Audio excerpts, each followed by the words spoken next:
আজকে হঠাৎ করে আমাদের অফিসে একটা খানাদানার আয়োজন করেছে।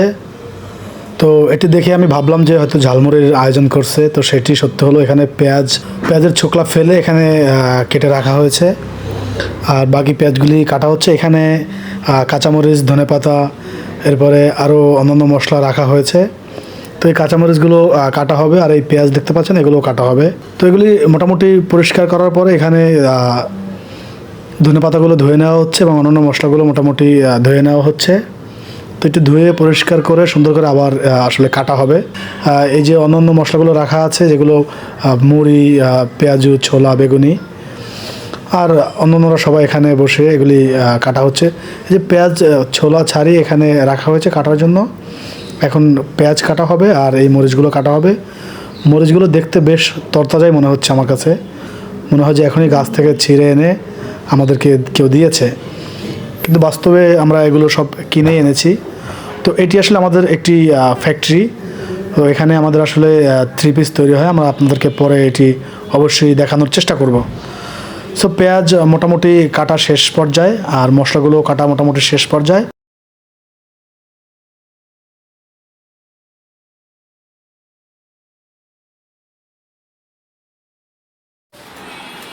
আজকে আমরা ঝালমুড়ির আইটেম আয়োজন করছি। তো এখানে আমাদের এই যে মোটা কোটা ভাই কাটাকাটি করতেছে, সবচেয়ে বড় শেফ না, মাথার ভিতরে ঢাকনা লাগাইলে আমাদের বাবু এখানে কাটাকাটি করতেছে। তো আপনারা দেখতে পাচ্ছেন আবার জামালা বেরে দেব। বাবু কিন্তু সেই বাবু না, আমাদের বাবু।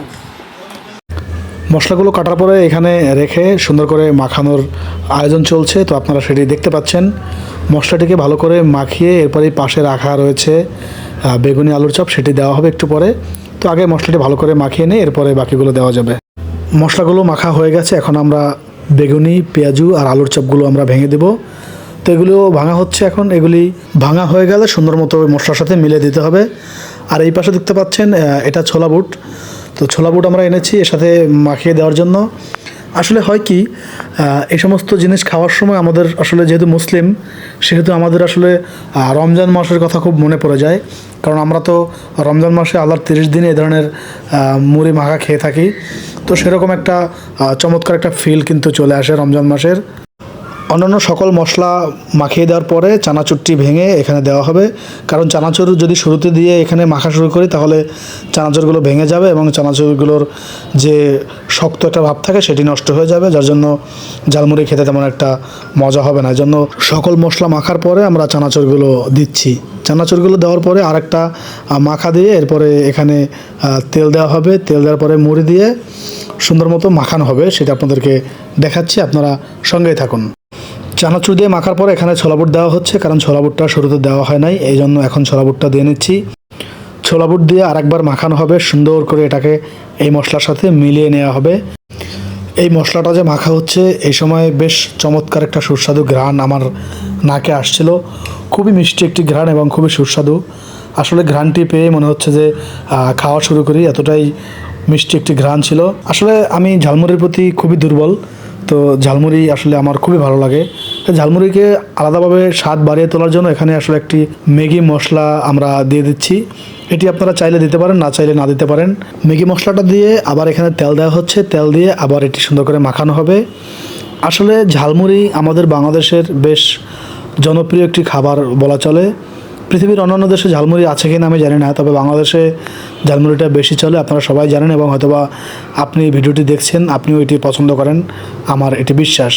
তো এটি মোটামুটি মাখানো শেষ। এবার এখানে মুড়ি দেওয়া হবে। আমরা হাফ কেজি মুড়ি এনেছিলাম, কারণ আমরা বেশ কয়েকজন লোক ছিলাম, এজন্য মুড়ির সংখ্যাটা একটু বেশি। মশলাটাও অবশ্য অনেকটাই বেশি ছিল, আপনারা সেটি দেখতে পাচ্ছেন। তো মুড়ি দেওয়ার পরে মোটামুটি এটি কিন্তু আসলে দেশি মুড়ি, এটি আসলে দেশ থেকে আনা মুড়ি। তো আমাদের এখানে একজন চাকরি করে, সে গ্রাম থেকে মুড়ি এনেছিল, সেই মুড়ি আসলে এখানে আমাদেরকে দিয়েছে। তো মুড়ি দেওয়ার পরে মুড়ির উপরে আসলে যে আমরা আবার আলাদা করে তেল দিচ্ছি। তেল দিয়ে এই মুড়িগুলোকে আবার সুন্দর করে মাখানো হবে। মুড়িগুলোকে তেলের সাথে সুন্দরভাবে মিলিয়ে এরপরে এই যে মশলাটি দেখতে পাচ্ছেন সেই মশলাটি আসলে আবার মুড়ির সাথে মাখানো হবে। তো এটি আসলে আপনি যে ঝালমুড়ি বানাবেন সেটি আপনার বানানোর উপরে নির্ভর করে সুস্বাদু কেমন হবে। আপনি যদি সুন্দর করে ঝালমুড়ি বানাতে পারেন ঘরোয়া পরিবেশে, সেটি অবশ্যই সুস্বাদু হবে। বানানোর শেষে আমি আসলে এখানে সবার আগেই একটু মুখে দিয়েছিলাম।